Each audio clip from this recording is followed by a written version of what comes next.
नमस्ते। मैं हूं पूनम गौड़ और आप देख रहे हैं oneworldnews.com की प्रस्तुति उन ग्रहों की बातें। आज के प्रोग्राम में बताऊंगी आज का पंचांग, हर राशि का राशिफल, कहानी, किस्से में संत नामदेव की एक रोचक सी कहानी सुनाऊंगी और आखिर तक मेरे साथ जुड़े रहिएगा। जिनका जन्मदिन है उनका वर्षफल बताऊंगी और साथ में साल भर के उपाय भी। शुरू करते हैं आज के पंचांग से। आज शुक्रवार 16 जनवरी 2026 है। माघ का महीना चल रहा है। कृष्ण पक्ष की त्रयोदशी तिथि रहेगी रात्रि 10:21 तक और उसके बाद में चतुर्दशी। मूल नक्षत्र रहेगा पूर्ण रात्रि। ध्रुव योग रहेगा रात्रि 9:06 तक और उसके बाद में व्याघात। 1.5 घंटे के लिए राहु काल रहेगा प्रातः 10:30 बजे से दोपहर 12 बजे तक। दिशा शूल रहेगा पश्चिम। आज मेरु त्रयोदशी है। प्रदोष व्रत है। मासिक शिवरात्रि है। आज कहानी किस्से में संत नामदेव की एक रोचक सी कहानी सुनाऊंगी। बात करते हैं राशिफल की। मैं यहाँ बता देती हूँ कि मैं राशिफल चंद्र राशि से या नाम अक्षर से बताती हूँ। शुरू करते हैं मेष राशि से। आज निर्णायक सोच काम आएगी। पुराने विवाद या अधूरे काम सुलझेंगे। करियर में दिशा साफ होगी। भावनाओं पर नियंत्रण रखें। वृषभ राशि, परिवार या घर से जुड़े विषय सामने आएंगे। वित्तीय फैसले सोच समझ कर लें। संयम से लाभ होगा। मिथुन राशि, संवाद में सावधानी रखें। छोटी यात्रा या कागजी काम में सतर्क रहें। पुराने प्रोजेक्ट पूरे होंगे। कर्क राशि, भावनात्मक उतार चढ़ाव संभव है। खर्च नियंत्रित रखें। गुप्त या रिसर्च कार्य सफल हो सकते हैं। वाणी से धन लाभ के योग बन रहे हैं। सिंह राशि, अहंकार छोड़कर बड़ा निर्णय लें। करियर में टर्निंग पॉइंट संभव है। अपनी पर्सनालिटी को सुधारने के लिए मेहनत करेंगे आप। कन्या राशि, एकांत में योजना बनाना लाभकारी रहेगा। पुराने डर या भ्रम छूटेंगे। धैर्य से आगे बढ़ें। विदेश संबंधित या निवेश संबंधित गुप्त योजना बना सकते हैं।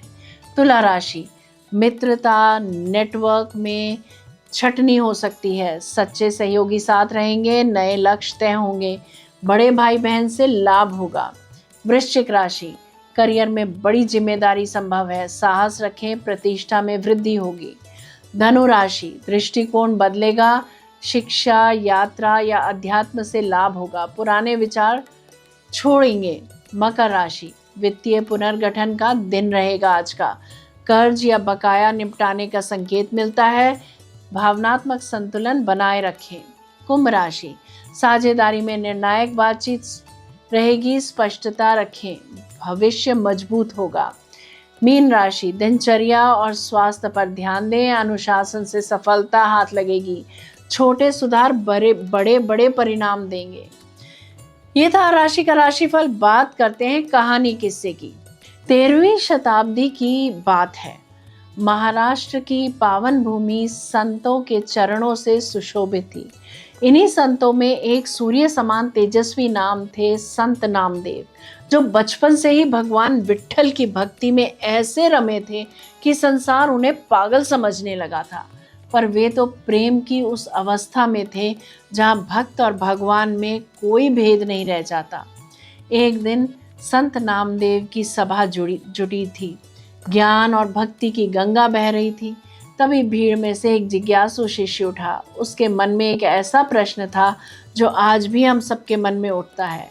उसने हाथ जोड़कर पूछा, गुरुवर, शास्त्र कहते हैं, आप कहते हैं कि ईश्वर कण कण में व्याप्त है, वह सर्वत्र है, किंतु यदि ऐसा है तो वह हमें दिखाई क्यों नहीं देता? हम कैसे मान लें कि वह हमारे आसपास ही है? और यदि वह है तो उस अदृश्य शक्ति को प्राप्त कैसे किया जाए? सभा में सन्नाटा छा गया। प्रश्न बहुत सीधा था पर उत्तर कठिन।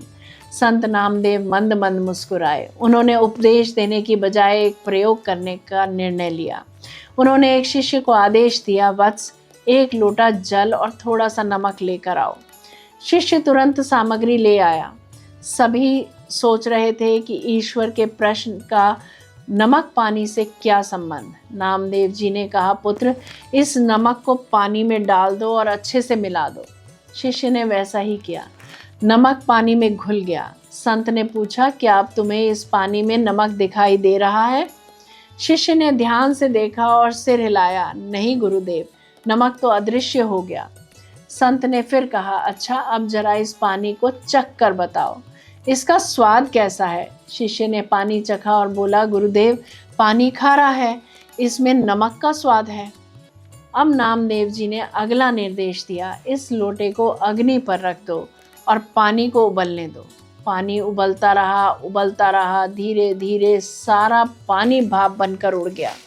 जब लोटा सूख गया तो संत ने शिष्यों को उसके भीतर देखने को कहा। संत ने पूछा, अब बताओ लोटे की तली में क्या शेष बचा है? शिष्य उत्साह से बोला, गुरुदेव, पानी तो उड़ गया पर नीचे सफेद नमक के कण स्पष्ट दिखाई दे रहे हैं। संत नामदेव की आंखों में एक दिव्य चमक थी। उन्होंने शिष्य के सिर पर हाथ रखा और समझाया। शिष्य ने पूछा, तो हमें मिलेगा कैसे? संत नामदेव ने लोटे की ओर इशारा करते हुए कहा, ईश्वर देखने की वस्तु नहीं, खोजने और पाने का विषय है। जिस दिन हम अपने मन से मैल हटा देंगे उस दिन वह अदृश्य सत्ता हमारे सामने प्रत्यक्ष हो जाएगी। जय श्री कृष्ण। जयराम जी की बात करते हैं जिनका जन्मदिन है। आप सबको जन्मदिन की हार्दिक बधाई व शुभकामनाएं। वर्ष 2026 आपके लिए कर्म का प्रतिफल और स्थिर उन्नति लेकर आएगा। करियर में जिम्मेदारियां बढ़ेंगी। नौकरी पेशा जातकों को पद, अधिकार या किसी महत्वपूर्ण प्रोजेक्ट की कमान मिल सकती है। प्रशासन, प्रबंधन, निर्माण, तकनीकी या सरकारी क्षेत्रों से जुड़े लोगों के लिए यह वर्ष विशेष अनुकूल है। व्यवसायियों को साल की शुरुआत में धैर्य रखना होगा, लेकिन मध्य के बाद स्थिर लाभ और विस्तार के योग प्रबल हैं। आर्थिक स्थिति धीरे धीरे मजबूत होगी। पुराने निवेश, संपत्ति से लाभ संभव है। जोखिम भरे फैसलों से बचें। पारिवारिक जीवन में आपका सम्मान बढ़ेगा। प्रेम जीवन गंभीर और स्थिर रहेगा। भावनाओं की अभिव्यक्ति पर ध्यान दें। स्वास्थ्य में हड्डियों, जोड़ों, थकान व तनाव पर सावधानी रखें। बात करते हैं साल भर के उपायों की। हर शनिवार को शनि मंदिर में सरसों के तेल का दीपक जलाएं। ओम शम शनिश्चराय नमः मंत्र का 108 बार जप करें। काले तिल, उड़द, साबुत या कंबल का दान करें। नियमित योग, सेवा भाव और समयबद्ध दिनचर्या अपनाएं। यदि मेरा ये प्रोग्राम पसंद आया है तो इसे लाइक, शेयर, सब्सक्राइब करें। बेल का आइकॉन जरूर दबाएं और कल फिर मेरे साथ जुड़िएगा oneworldnews.com की प्रस्तुति ऑन ग्राउंड की बातें में। नमस्ते।